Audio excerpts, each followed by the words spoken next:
Hello guys, thanks for joining me. Today I'm going to show you another new item in my collection, and it's part of my Wehrmacht equipment collection that I'm building up for my mannequin. And as you can see, it's a gas cape bag or pouch.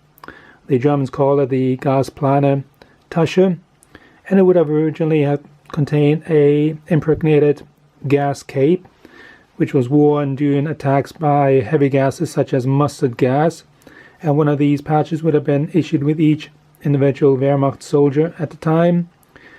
The Germans had two versions. This is the early rubberized version. It's a vegetable fiber bag with a rubber coating on the surface to keep it waterproof. About 1942 they introduced a cloth version, but both were continued to be made throughout the war. This particular one here is dated 1940, so it's an early war example. And it's as I say, just a small bag would have been attached to the straps of a gas mask container. And this particular item here is about 9 inches in length. It's about 6 inches wide, and this one is flat as a pancake, but it would originally would have been about an inch wide. As I say, it would have contained a fiber or paper gas cape. There are two studs on the top here to keep it shut.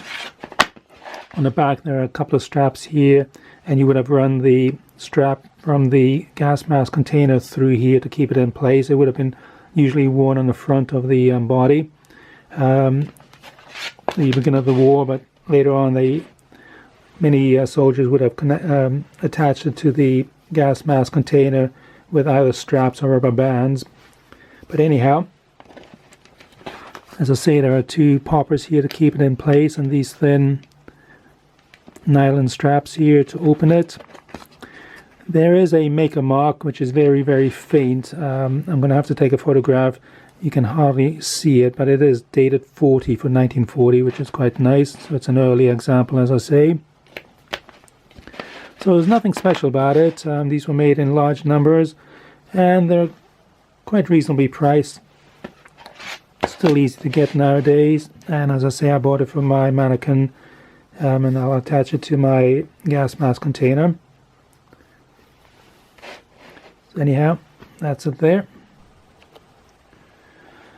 So what I've got here is my original Wehrmacht gas mask and container, and I've attached the patch to the gas straps here. As you can see, that's the way it would have been used, especially during the beginning of the war, but a lot of soldiers wore it that way throughout the war. And as you can see, the strap would have just gone through these two loops here, kept it all in place, and then it would have attached back to the container here.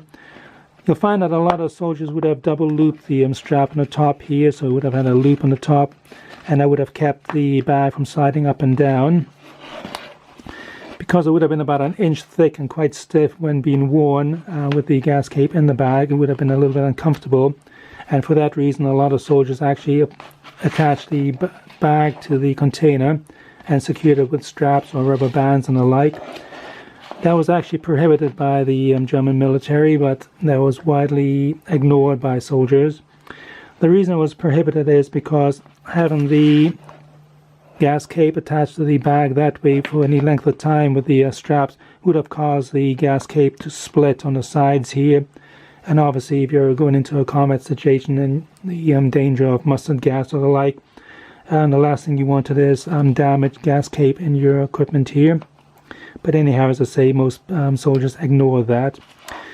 The army did come up with a second way of attachment in about 1942, a second official way of attachment, and that was by the strap being fed through the top loop. Instead of securing it on the top loop, it would have gone down and attached to the bottom loop on here, and that would have given a length of strap here, and the bag would have been attached to that, and I would have kept it on the back here nice and secure.